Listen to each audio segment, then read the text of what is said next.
یہ بات درست ہے کہ زرداری صاحب بڑی مفاہمت سے چلنے والے ہیں، لیکن آصف زرداری صاحب کی پالیٹکس کو سارا زمانہ جانتا ہے، وہ پاکستان کو یا اپنی جماعت کو مشکلات سے نکالتے ہیں۔ ہم آج یہ جو اقدام اٹھا رہے ہیں یہ مشکلات سے نکالنے کا قدم ہے، ساری جماعتیں مل کے۔ ویسے مگر جو کچھ بلاول صاحب کہہ رہے ہیں، تقاریر میں تنقید سے لے کر استعفوں تک کا معاملہ، سندھ حکومت کو قربان کرنے تک کا معاملہ، وہ زرداری صاحب کی مشاورت سے ہی کہہ رہے ہیں؟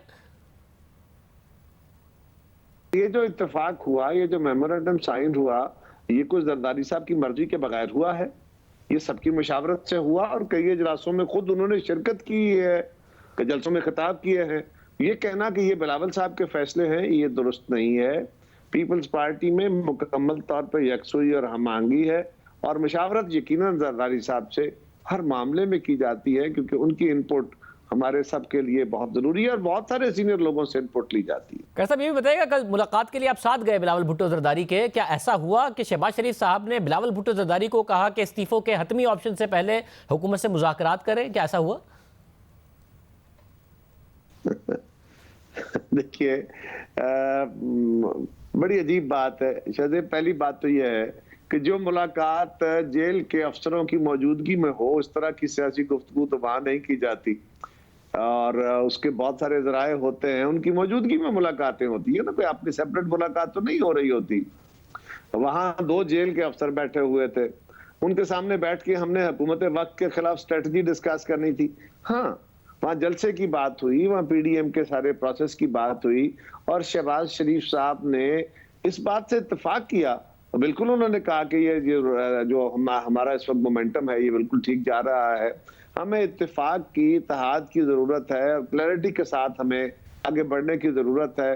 اور مشاورت سے فیصلے کرنے کی ضرورت ہے۔ اس میں بالکل یکسوئی تھی، کوئی دوسری رائے نہیں تھی۔ اور اس کے بارے میں کل بلاول صاحب سے بھی سوال ہوا جب ہم وہاں سے نکل کے آئے، انہوں نے بھی اس کا جواب دیا تھا کہ اس میں کوئی اختلاف نہیں ہے۔ اور یہ کسی نے جو رپورٹ کیا کہ انہوں نے کہا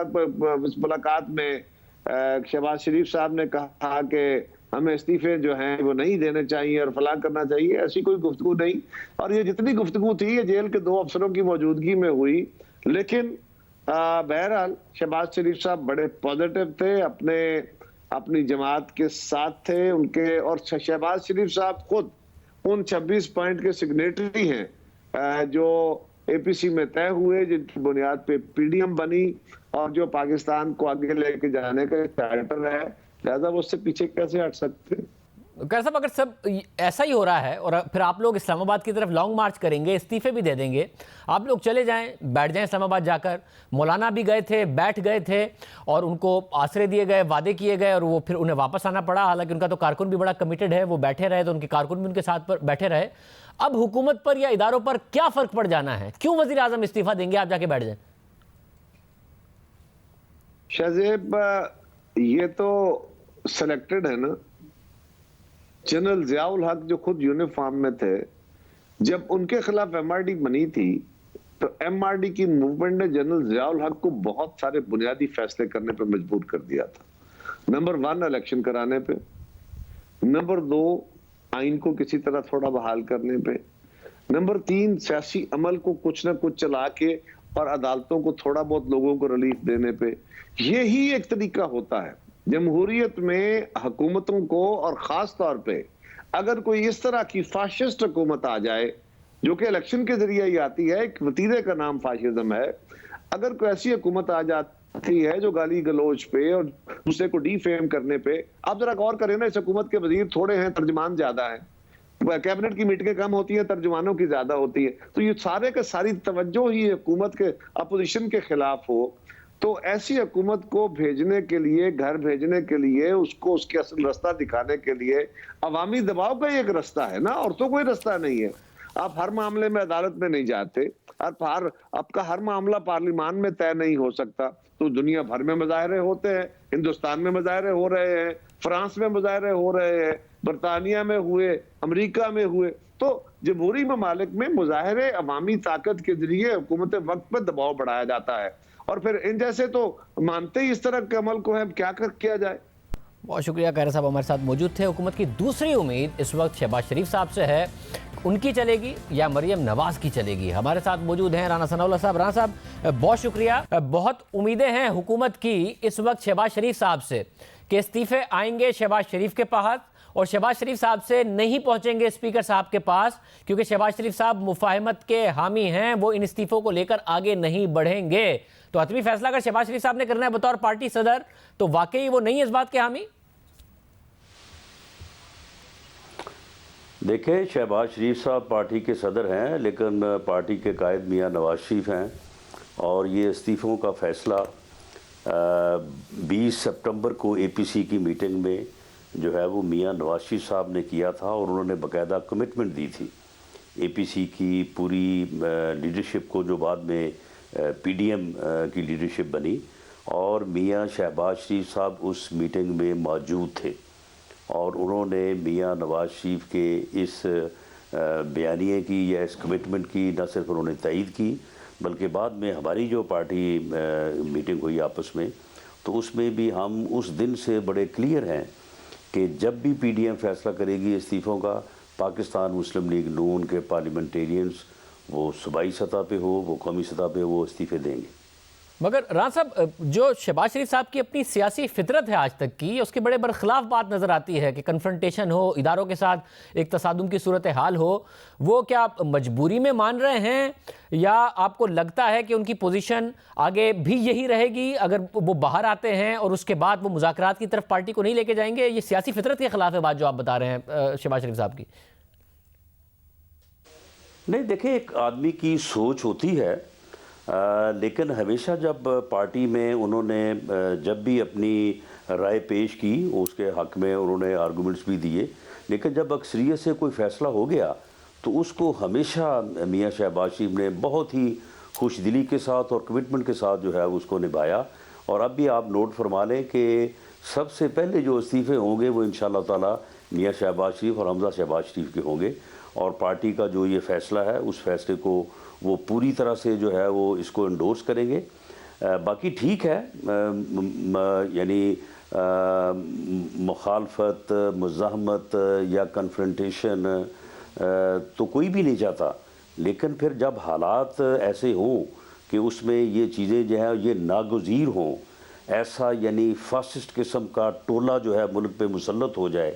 جو لوگوں کو انتقام اور اپنے تکبر کا نشانہ بنائے، تو پھر ایسے حالات میں پھر یہ چیزیں جو ہے یہ کرنی واجب ہو جاتی ہیں۔ مگر رانا صاحب، اگر صورتحال لانگ مارچ، استعفے، اس کے بعد ظاہر مذاکرات تو کسی نہ کسی اسٹیج پر آپ کو کرنے پڑیں گے، جب بات مذاکرات کی آئے گی تو بھی مریم نواز کے بیانیے پر اور اسی اگریشن کے ساتھ ہوں گے جو کہ نواز شریف صاحب اور مریم نواز صاحبہ کا بیانیہ ہے، یا اس وقت آپ اس ہیٹ کو بڑھا کے پھر شہباز شریف صاحب کو آگے لے آئیں گے کہ ہاں جی اب شہباز شریف صاحب بات کریں گے اور یہاں سے آ کے معاملات کو لے کے چلیں گے؟ اب یہ معاملہ جو ہے یہ اس حد تک محاذرائی پہ آ گیا ہے کہ اب اس میں بالکل بات وہی ہے کہ آر یا پار، اب ہم بالکل پوری طاقت کے ساتھ جو ہے ان کے ساتھ ٹکرائیں گے، لانگ مارچ بھی ہوگا اور استعفے بھی ہوں گے، اور اس کے بعد پھر دیکھیں جو بھی اس میں کوئی مذاکرات کی بات جو ہو رہی ہے وہ اگر ہوئی بھی، جو میری انڈرسٹینڈنگ ہے، تو وہ پھر جو ہے وہ عوام کے سامنے ہوگی، یعنی تھرو پارلیمنٹ ہوگی، سینٹ کا فورم ہے، پارلیمنٹ کا فورم ہے، ان کے ساتھ ہم بیٹھ کے کوئی مذاکرات نہیں کریں گے۔ مذاکرات اگر اسٹیج آئی اور آپ لوگ اپنے لانگ مارچ کے ذریعے دباؤ ڈالنے میں کامیاب ہوئے اور ادارے بھی بیچ میں پڑے، تو مریم نواز اور نواز شریف صاحب کے بیانیے پر تو اداروں اور اداروں کے سربراہوں پر شدید تنقید ہے، اس لیے میں پوچھ رہا ہوں کہ اس وقت اس بیانیے کو بریک دے کر آپ لوگ شہباز شریف صاحب کو آگے لائیں گے کہ ہاں جی اب مذاکرات کے لیے شہباز شریف صاحب آگے آ گئے؟ نہیں، دیکھیں، میاں نواز شریف جو انہوں نے نام لیے یا جو انہوں نے بات کی ہے، آپ مجھے یہ بتائیں کہ اس میں غلط کیا ہے؟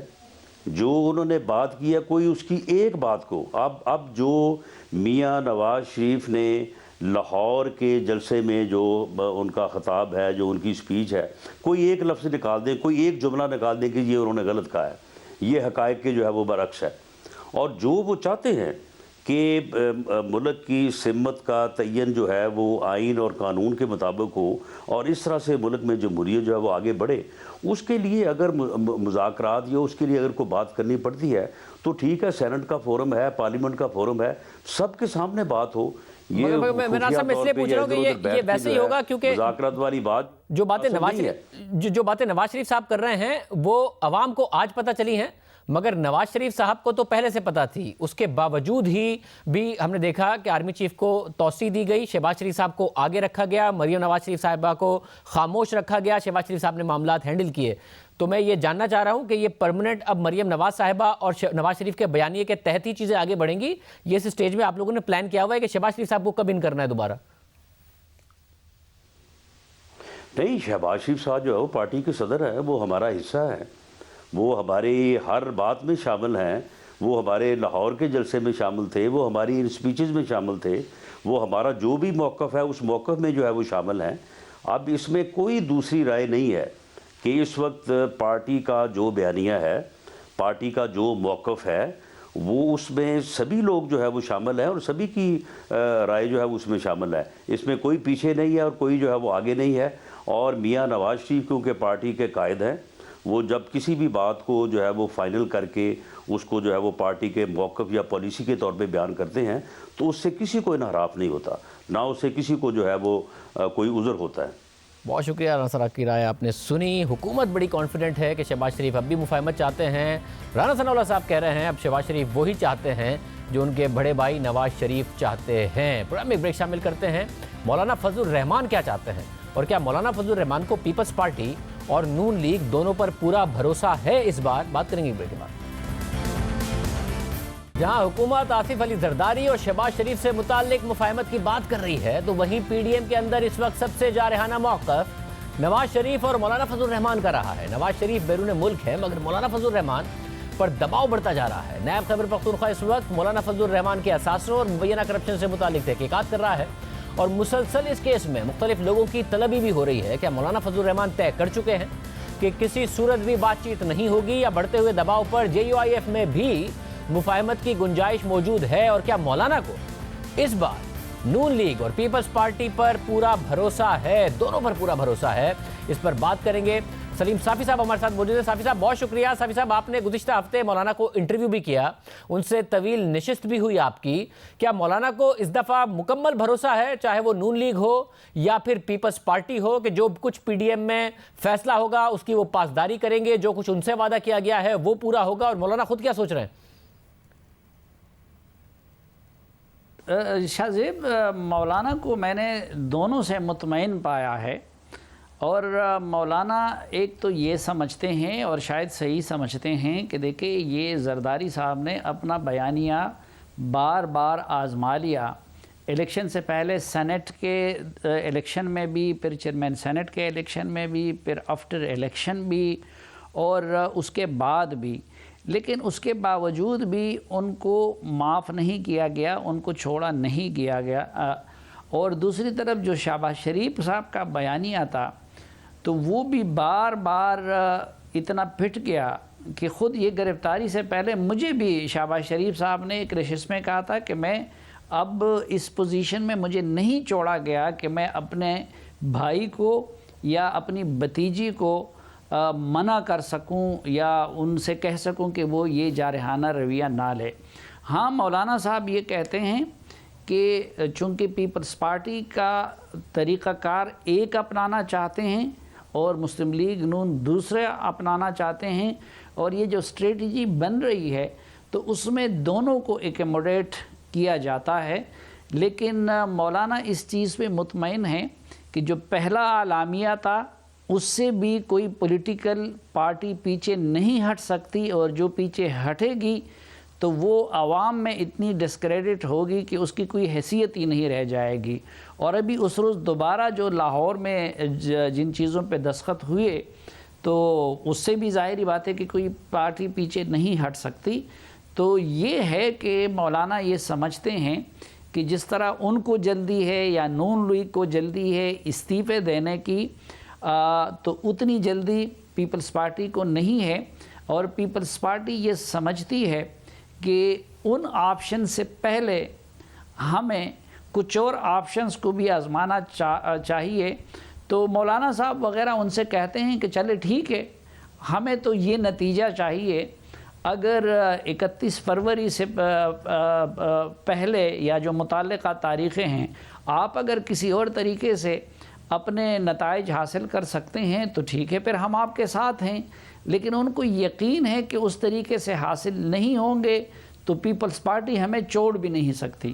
مگر گزشتہ برس مولانا آئے اور آنے کے بعد مولانا نے دھرنا بھی دے دیا، پھر انہوں نے آپ کے پروگرام میں پہلی دفعہ بتا بھی دیا کہ ان سے تو وعدہ ہوا تھا کہ مارچ میں الیکشن ہوں گے، مگر ان کے ساتھ وعدہ خلافی ہوئی۔ اس دفعہ کیا الگ کارڈ ہے مولانا کے پاس؟ یہ سب کام وہ پہلے کر چکے ہیں، لانگ مارچ کر چکے ہیں، دھرنا دے چکے ہیں، ان کے کارکن ان کے ساتھ بیٹھے رہے مگر انہیں واپس جانا پڑا، وعدہ خلافی ہو گئی بقول ان کے۔ اس دفعہ کیا الگ ہے مولانا کے پاس؟ نہیں شاہ زیب، اس میں اور اس میں زمین و آسمان کا فرق ہے۔ ایک تو یہ ہے کہ اس وقت اپوزیشن جماعتوں کا اس طرح کا کوئی اتحاد نہیں بنا تھا،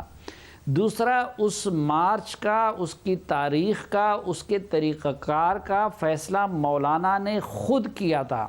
اور باقی جماعتوں کو صرف انفارم کر رہے تھے، تو اس میں باقی جماعتیں مورلی ان کے ساتھ باؤنڈ نہیں تھی۔ اور پھر اس سلسلے میں اگر مولانا نے مذاکرات بھی کیے